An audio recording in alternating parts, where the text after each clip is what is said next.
Sir ಇತ್ತೀಚೆಗೆ heart attack ಅನ್ನೋದು ಎಷ್ಟು ಈಸಿ ಆಗೋಗ್ಬಿಟ್ಟಿದೆ ಅಂತಂದ್ರೆ ತುಂಬಾ ಜನಕ್ಕೆ ಬರ್ತಾ ಇದೆ. ಅದ್ರಲ್ಲಿ ಕೂಡ ಯೂತ್ಸ್ಗೆ ಜಾಸ್ತಿ ಬರ್ತಾ ಇದೆ. ಸೊ ಹಿಂದೆಲ್ಲ ಹೇಗಂತಂದ್ರೆ ಹಾರ್ಟ್ ಅಟ್ಯಾಕ್ ಇಂದ ಸತ್ತಿದಾರ ಅಂತಂದ್ರೆ ಅವ್ರಿಗೇನೋ ಒಂದು 50-60 ವರ್ಷ ವಯಸ್ಸಾಗಿತ್ತೇನೋ ಅಂತಿದ್ವಿ. ಬಟ್ ಈಗ 20 ವರ್ಷ, 15 ವರ್ಷ, 25 ವರ್ಷ, 30 ವರ್ಷ, ಸೊ ಯೂತ್ಸ್ಗೆ ಜಾಸ್ತಿ ಆಗ್ತಿದೆ. ಏನ್ ಕಾರಣ ಇರ್ಬೋದು ಅಂದ್ರೆ ಎಲ್ರು ಅನ್ಕೊಳ್ತಾರೆ ಹೆವಿ ವರ್ಕೌಟೇ ಇದಕ್ ಕಾರಣ ಅಂತ ಎಲ್ರ ತಲೆಯಲ್ಲೂ ಒಂದಿರುತ್ತೆ. ಒಂದು ಕೊರೋನಾ ಆದಾಗಿಂದ ಇತ್ತೀಚೆಗೆ ಸೊ ಜಿಮ್ಗೆ ಹೋದ್ರೆ ವರ್ಕೌಟ್ ಮಾಡಿದ್ರೆ ಇದಾಗುತ್ತೆ ಅಂತ. ಸೊ ನೀವೇನ್ ಹೇಳ್ತೀರಾ? ಇದು ತುಂಬಾ ಬೇಜಾರಾದ ವಿಷಯ, ಒಪ್ಕೊಳ್ತೀನಿ. ಎವ್ರಿ ವೀಕ್ ನ್ಯೂಸ್ ಅಲ್ಲಿ ನೋಡ್ತಾ ಇರ್ತೀವಿ, 20 ವರ್ಷ, 18 ವರ್ಷ, 22 ವರ್ಷ ಜಿಮ್ಮಿಗೆ ಹೋಗ್ತಿದ್ರು, ಅಲ್ಲೇ ಕುಸ್ತು ಬಿದ್ದೋದ್ರು, ಕ್ರಿಕೆಟ್ ಆಡ್ತಾ ಇದ್ರು, ಅಲ್ಲೇ ಕುಸ್ತು ಬಿದ್ದೋದ್ರು ಅಂತ. ಇದಕ್ಕೆ ಮೇಜರ್ ಫ್ಯಾಕ್ಟರ್ ಬಂದ್ಬಿಟ್ಟು ಅವರ ಲೈಫ್ ಸ್ಟೈಲ್ ಅಂತ ಹೇಳ್ಬೋದು, ರಾಂಗ್ ಗೈಡೆನ್ಸ್ ಅಂತ ಹೇಳ್ಬೋದು. ಜಿಮ್ ಅಲ್ಲಿ ಇದ್ರೆ ರಾಂಗ್ ಗೈಡೆನ್ಸ್ ಅಂತ ಹೇಳ್ಬೋದು.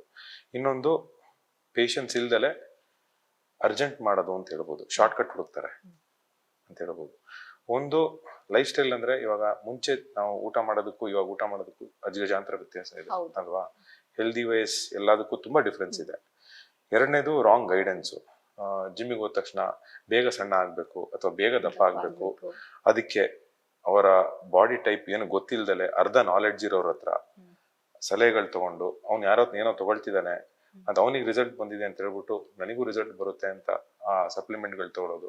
ಯಾಕಂದ್ರೆ ಇವಾಗ ಎಲ್ಲ ಆನ್ಲೈನ್ ಅಲ್ಲಿ ಸಿಗುತ್ತೆ ನಿಮಗೆ. ನಾನು ಇವಾಗ ದಪ್ಪ ಆಗ್ಬೇಕು ಅಂತ ಹುಡುಕಿದ್ರೆ ಸಾಕು, ಗೂಗಲ್ ಅಲ್ಲಿ ಒಂದು 15 ಸಪ್ಲಿಮೆಂಟ್ ಬರುತ್ತೆ.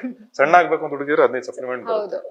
ಸೊ ಆ ಕಂಪನಿಯವರು ಅದನ್ನ ಪ್ರಮೋಟ್ ಮಾಡೋದಕ್ಕೆ ಏನೇನ್ ಮಾಡ್ಬೇಕೆಲ್ಲ ಮಾಡ್ತಾರೆ. ಬಟ್ ನಮಗ್ ಗೊತ್ತಿರ್ಬೇಕಲ್ಲ ನಮ್ಮ ಬಾಡಿ ಒಳಗೆ ಏನ್ ಹಾಕೋಬೇಕು ಅಂತ. ಸೊ ಅದನ್ನ ಮಾಡೋದ್ರಿಂದನೇ ಮೆಜಾರಿಟಿ ನಿಮಗೆ ಅದು ಹಾರ್ಟ್ ಅಟ್ಯಾಕ್ ಅಥವಾ ಎನಿ ಹೆಲ್ತ್ ರಿಲೇಟೆಡ್ ಇಶ್ಯೂಸ್ ಆಗ್ತಿರೋದು. ಇನ್ನೊಂದು ಇಂಪಾರ್ಟೆಂಟ್ ಫ್ಯಾಕ್ಟರ್ ಏನು ಅಂದ್ರೆ, ಅವ್ರಿಗೆ ಆಲ್ರೆಡಿ ಎಕ್ಸಿಸ್ಟಿಂಗ್ ಕಂಡೀಷನ್ಸ್ ಇದ್ದು, ಮುಂಚೆ ಹೇಳಿದ್ನಲ್ಲ, ಹೈಪರ್ ಟೆನ್ಷನ್ ಇರಲಿ ಇಲ್ಲ ಡಯಾಬಿಟಿಸ್ ಇರಲಿ ಅಥವಾ ಬೇರೆ ಏನೋ ಇಶ್ಯೂಸ್ ಇದ್ದು, ಅದನ್ನ ಅವ್ರು ನೆಗ್ಲೆಕ್ಟ್ ಮಾಡಿ ಹೆವಿ ವರ್ಕೌಟ್ಸ್ ಮಾಡಿದ್ರೆ ಅವಾಗ ಸ್ವಲ್ಪ ಡೇಂಜರಸ್. ವರ್ಕೌಟ್ಸ್ ಮಾಡ್ಬೇಕಾದ್ರೂ ಅಷ್ಟೇ ಒಂದು ವಿಧಾನ ಇದೆ. ಒಂದು ವಾರ್ಮ್ ಅಪ್ ಮಾಡಬೇಕು, ಲೈಟ್ ಇಂದ ಸ್ವಲ್ಪ ಹೆವಿಗೆ ಹೋಗ್ಬೇಕು, ಬಾಡಿ ಸ್ಟ್ರೆಂಥನ್ ಮಾಡಬೇಕು. ಕರೆಕ್ಟ್ ಆಗಿರೋ ಕೋಚ್ ಸಿಕ್ಕಿದ್ರೆ ಇದೆಲ್ಲ 99.9% ಅವಾಯ್ಡ್ ಆಗುತ್ತೆ. ಸರ್ ಈಗ ನಮ್ಮ ಹೃದಯಕ್ಕೆ ಹಾನಿ ಆಗದಂತೆ, ನಮ್ಮ ಹೃದಯಕ್ಕೆ ತೊಂದರೆ ಆಗೋದಂತೆ ಹೇಗೆ ವರ್ಕೌಟ್ ಮಾಡೋದು, ಅಂದ್ರೆ ನಮ್ಮ ಲೈಫ್ ಸ್ಟೈಲ್ ನ ಹೇಗೆ ನಾವು ಡೇ ಬೈ ಡೇ ರೂಪಿಸ್ಕೊಳ್ಳೋದು ಅಂತ? ಓವರ್ ಆಲ್ ಹೆಲ್ತ್ ಇಂಪ್ರೂವ್ಮೆಂಟ್ ಆಗ್ಬೇಕು ಅಂತ ಹೇಳಿದ್ರೆ ವ್ಯಾಯಾಮ or exercise very important, right? ಅದು ಗೊತ್ತೇ ಇದೆ ಎಲ್ಲರಿಗೂ. ಸೊ ನಮ್ಮ ಬಾಡಿಗೆ ನಾವು ಹೆಂಗ್ ಉಸಿರಾಡ್ತೀವೋ ಎಕ್ಸಸೈಸ್ ಸಹ ಬೇಕೇ ಬೇಕು.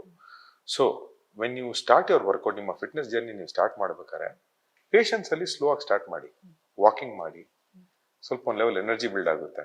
ಅದಾದ್ಮೇಲೆ ಸ್ವಲ್ಪ ಬಾಡಿ ವೇಟ್ ಎಕ್ಸಸೈಸಸ್ ಮಾಡಿ, ಅಲ್ಲೇ ಪಾರ್ಕಲ್ಲಿ ಮಾಡ್ತೀರಾ ಮಾಡಿ, ಮನೇಲಿ ಮಾಡ್ತೀರಾ ಮಾಡಿ, ಒಂದ್ 2-3 ತಿಂಗಳು ಮಾಡಿ.